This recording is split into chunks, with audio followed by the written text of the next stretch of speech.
आप में से कई लोग ब्लडी मैरी की कहानी से वाकिफ होंगे और आप में से काफी लोगों को यह भी पता होगा कि ब्लडी मैरी को कैसे बुलाया जा सकता है। हालांकि ये सब बातें मिथ हैं या सच्ची घटनाएं, लेकिन क्या आपको पता है ब्लडी मैरी जैसे ही अर्बन लेजेंड्स की चर्चा कई देशों में की जाती है। जी हाँ दोस्तों, आज हम जापान की एक ऐसी ही अर्बन लेजेंड्स के बारे में बात करेंगे जिसे जापानीज ब्लडी मैरी के नाम से भी जाना जाता है। ठीक ब्लडी मैरी की तरह ये अर्बन लेजेंड्स अपनी ओरिजिन कंट्री में फेमस है। तो आइए आज हम जापानीज ब्लडी मैरी यानी हानाको-सान की कहानी जानेंगे।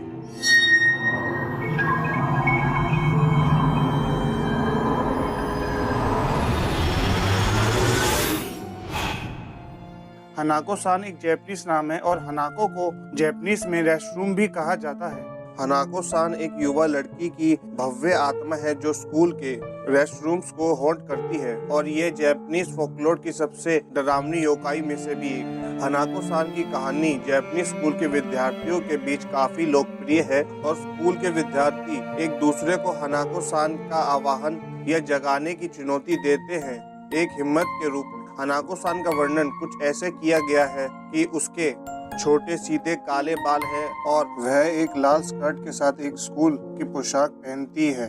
यह कहा जाता है कि उसका काला रंग सबसे बहादुर व्यक्ति का भी खून जमा सकता है और ऐसा भी कहा जाता है कि हानाको-सान स्कूल में बहादुरी का प्रतीक है जो ब्लडी मैरी या वेरोनिका के समान है। हम नहीं जानते क्यों। वास्तव में जापानीज किंवदंतियों कई बार मंत्रमुग्ध बाथरूम से संबोधित है। हानाको-सान कोई अपवाद नहीं है। वह तीसरी मंजिल की तीसरे बाथरूम में रहती है। यदि आप उसकी कभी उपस्थिति महसूस करते हैं तो और यदि आप दरवाजे पर दस्तक देने के लिए पर्याप्त बहादुर हैं तो आपको 3 बार दरवाजा खटखटाना होगा और पूछना होगा कि क्या तुम हानाको-सान हो। तो दूसरी ओर से एक शांत और पापी आवाज आएगी और वह जवाब देगी कि यस आई एम हियर। यह बोलने के बाद या तो वह टॉयलेट में डूबते हुए गायब हो जाएगी या एक खूनी हाथ आपको मारने के लिए अंदर खींच लेगा। हानाको-सान का अतीत या उसकी जिंदगी के बारे में कई दुखद कहानियां लोकप्रिय हैं और उन सभी में यह दिखाया गया है कि हानाको-सान को अपने संपूर्ण जीवन में काफी दुख भुगतना पड़ा था। उसकी मृत्यु काफी दर्दनाक हुई थी जिसकी वजह से वह एक भूतिया आत्मा की तरह वह स्कूल के बाथरूमों को हॉन्ट करने लगी थी। एक कहानी के अनुसार कहा जाता है कि दूसरे विश्व युद्ध के दौरान हानाको-सान एक स्कूल के विद्यार्थी हुआ करती थी जो लंच ब्रेक में अपने दोस्तों के साथ लुका छुपी खेल रही थी और लुका छुपी के दौरान हानाको-सान स्कूल के बाथरूम में जा छुपी। ठीक उसी समय दुश्मन राज्य के जहाज ने उनके स्कूल पर बमबारी कर दी और हानाको-सान की उसी बाथरूम में काफी दर्दनाक मौत हो गई। इसी की किंवदंतियों यानी वेरिएशन के कई रूप हैं, लेकिन यह सभी उतने ही भयानक हैं। उन्हीं में से एक में हानाको-सान एक कर्कश आवाज के साथ जवाब देती है जैसे कि वह शैतान के पास है।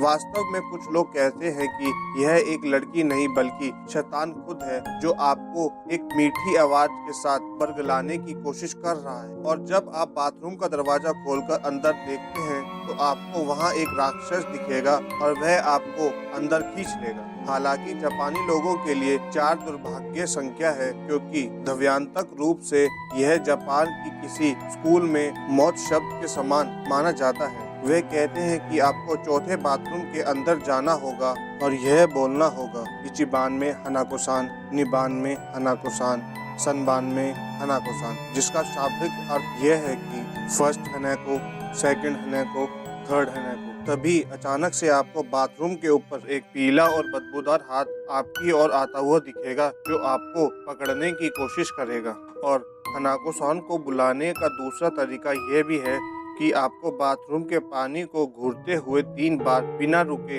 हानाको-सान पुकारना है। तभी अचानक से एक खूनी हाथ बाथरूम से बाहर आएगा और आपको अपने साथ खींचने की कोशिश करेगा। इसी तरह की कई और कहानियां हैं जिसमें यह दिखाया गया है कि हानाको-सान किस तरह से एक भयानक आत्मा बन गई। हानाको-सान को ब्लडी मैरी से इसलिए जोड़ा जाता है क्योंकि इन दोनों को बुलाने का तरीका लगभग समान है। Author of folklore Matthew mayor का मानना है कि यह अर्बन लेजेंड लगभग 1950 में जाके जापान में काफी लोकप्रिय हुए थे और इसका बड़ा कारण ये भी है कि इसका स्कूल के साथ जुड़ा होना, क्योंकि ये अर्बन लेजेंड स्कूल के जुड़ा हुआ है तो विद्यार्थी के कारण पीढ़ी दर पीढ़ी आगे बढ़ता रहा। और वह सभी विद्यार्थी ही थे जिन्होंने हनाको को बुलाने की प्रतियोगिता करी थी। और आगे चल के ये फोकलोर और भी लोकप्रिय हो गया जब 1995 में तोरिनो हनाको-सान और 1998 में शिंसे नो हनाको-सान जैसी मूवी बनी। हालांकि हनाको-सान पर एक एनिमे सीरीज भी बन चुकी है जो 2020 में आई थी। जब हनाको-सान की कहानी को सुनने वाले व्यक्तियों ने अमेरिकन लेजेंड ब्लडी मैरी के बारे में भी सुना, तब उनको पता चला कि हनाको और ब्लडी मैरी में कितनी समानताएं हैं और तभी से हनाको-सान को जापानीज ब्लडी मैरी के नाम से भी जाना जाने लगा। जापान की तरह अमेरिका में भी हनाको-सान की कहानी काफी लोकप्रिय हुई थी। इस कहानी को सुनकर कुछ यूट्यूबर लाइव रिकॉर्डिंग में हनाको-सान का आह्वान करने की कोशिश करने लगे और उनमें से कई लोगों का यह भी मानना था कि हनाको-सान का आह्वान करने या जगाने के बाद उनको कई बार किसी की उपस्थिति का भी एहसास हुआ। और कुछ का मानना यह भी है कि उस प्रक्रिया के बाद हनाको-सान की आत्मा आईने वगैरह में दिखने लगी। और ऐसे भी कुछ मामले सामने आए जिन्होंने हनाको-सान को बुलाने की कोशिश की, अंत में उन्होंने अपनी खुद ही जान ले ली। मेरा मानना यह भी है कि अब ब्लडी मैरी और हनाको-सान जैसे अर्बन लेजेंड्स के साथ इतना ज़्यादा टेरर जुड़ा हुआ है कि जिसे ट्राई करने वाले लोग इतने डर जाते हैं कि बात हार्ट अटैक वगैरह तक पहुंच जाती है। तो बस आज के लिए इस वीडियो में इतना ही। अगर आपको मेरी वीडियोस पसंद आई तो लाइक करें और चैनल को सब्सक्राइब करें, क्योंकि हम ऐसी वीडियोस अपने चैनल पर लाते रहते हैं।